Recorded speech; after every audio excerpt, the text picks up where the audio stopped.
When John heard in prison what the Messiah was doing, he sent word by his disciples and said to him, "Are you the one who is to come, or are we to wait for another?" Jesus answered them, "Go and tell John what you hear and see. The blind receive their sight, the lame walk, the lepers are cleansed, the deaf hear, the dead are raised, and the poor have good news brought to them. And blessed is anyone who takes no offense at me." As they went away, Jesus began to speak to the crowds about John. "What did you go out into the wilderness to look at? A reed shaken by the wind? What then did you go out to see? Someone dressed in soft robes? Look, those who wear soft robes are in royal palaces. What then did you go out to see? A prophet? Yes, I tell you, and more than a prophet. This is the one about whom it is written, 'See, I am sending my messenger ahead of you, who will prepare your way before you.'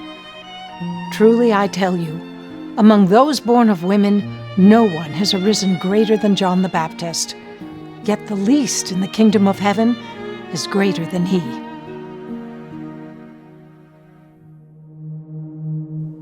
Why does John the Baptist ask the question, "Are you the one to come, or should we wait for another?" After all, earlier in Matthew's Gospel, when Jesus came to him to be baptized, John said, "Do you come to me? I need to be baptized by you." Clearly, he recognized Jesus as the messianic figure he predicted was coming, the one whose sandal he wasn't worthy to untie. So why is he confused now? Some scholars have suggested he was only asking on behalf of his followers, to help reassure them. But it's just as likely John was having a moment of profound doubt. Locked in prison by Herod and facing execution simply for speaking the truth, he must have wondered, after everything I've sacrificed for God, how can this be the plan? And even more confusing, he must have heard Jesus had launched a ministry of mercy and healing. Where was the fiery figure John predicted would wield judgment like a winnowing fork? So John's vulnerable question, "Are you the one?" stands as a profoundly human moment, and one that many have faced. The dark moment we ask ourselves, "Have I wasted my life on an empty cause?" Jesus answers the question, not with platitudes or logic or a theological discourse. He answers with a list of actions that fulfill a messianic prophecy delivered centuries before by Isaiah. The eyes of the blind shall be opened, the ears of the deaf unstopped, the lame shall leap like a deer. It's as though he's saying, "You can know me not just by the words I speak, but by watching what I do. And while I may not be who you expected, I am who God predicted."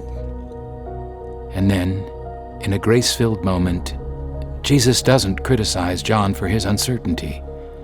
Instead, he honors him by calling him the greatest of all who have gone before. In that affirmation, we can hear an Advent message.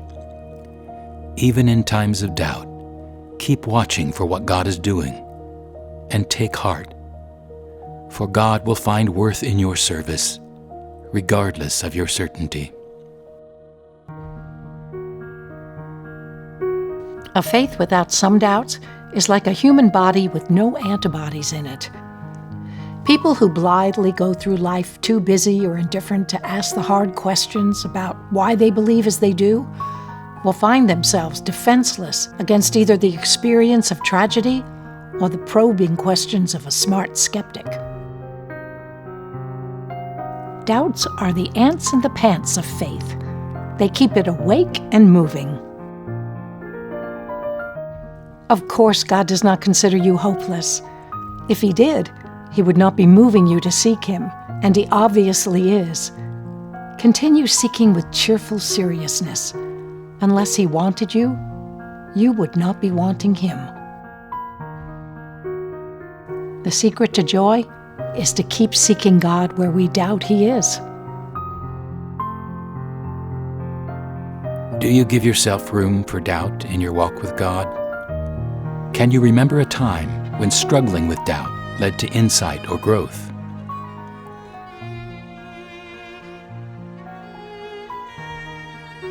When you experience doubt, are you more disillusioned with God or disappointed in yourself?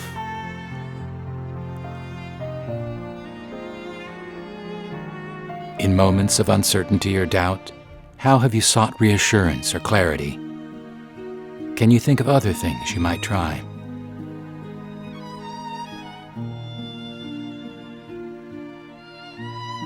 Many great people of faith have said it is possible to experience doubt and practice faith at the same time. Regardless of how you are feeling right now, talk to God and honestly express any uncertainty or confusion you might have concerning your faith.